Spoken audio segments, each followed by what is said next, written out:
mba ho eglizy miara-dalana, fiambonana, fandraisana anjara,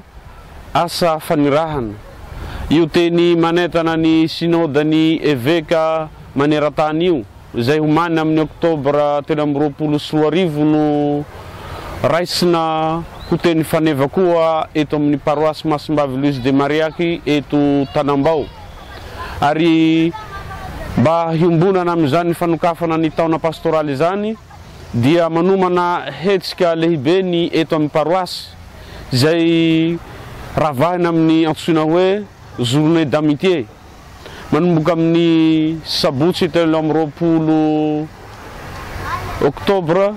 2024 mitohy ny alahady 14 oktobra izay andro maneran-tany amin'ny ho an'ny missiona. Ka io andro lehibe io no iantsoana ny herivelona rehetra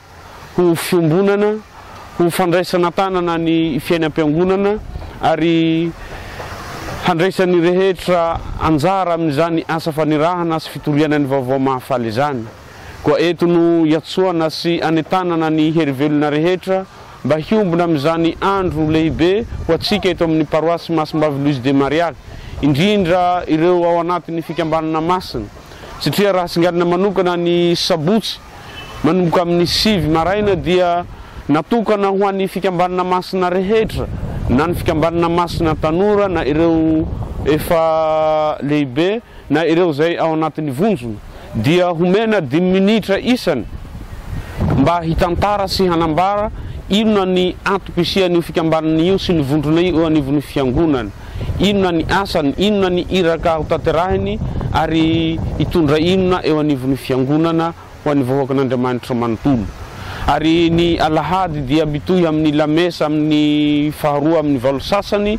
izay ravahana ny activité culturelle amin'ny tapany hariva izay samy anehoana sy iombonana mandrakariva eto anivon'ny fiangonana.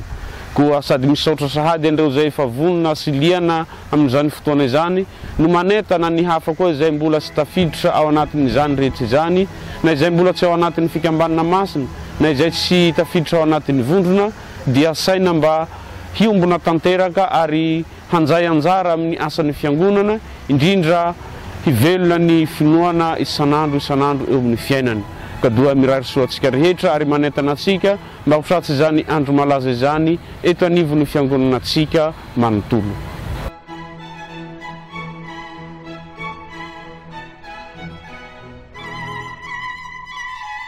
Indrindra no nahatonga anay eto amin'ny paroisse nandray hoe mba ho fiangonana miara-dalana, fiombonana, fandraisana anjara, asa fanirahana, dia mba hiombonana sy hiasan'ny herivelona rehetra no nandraisana io temy io, satria misy fanontaniana folo zay tsy maintsy hovaliana ary ao anatin'izay fanokafana ny pastoraly zay no hiantsoana ny herivelona rehetra fa misy asa miandry atsika ato anatin'ity loha hevitra zay raisitsika ty, hiombona atsika amin'ny fiangonana manontolo, hiombonana amin'ny diocèse ary handraisana anjara eo anivon'ny firenenetsika eto Madagasikara. Eto aho dia misaotra sahady ny kristiana eto amin'ny paroisse Masimbavy Luizy de Mariaky amin'ny fahavononana ary tsapa sy hita zany amin'ny fandraisana tanana ny zavatra rehetra sy ny fanetanana eto amin'ny paroisse. Ka dia efa misaotra anareo sahady aho amin'ny mahapirehetra tompona andraikitrahy amin'ny fiaraha-misalahy amin'ny fiangonana manontolo, amin'ny fandraisana anjara, fandraisana tanana an'izany sinoda miaraka amin'ny fiangonana manontolo zay, indrindra ny hiainatsika sy velomatsika izany finoana izany eto anivon'ny paroisse sy eto anivon'ny diocèse ny Tolagnaro.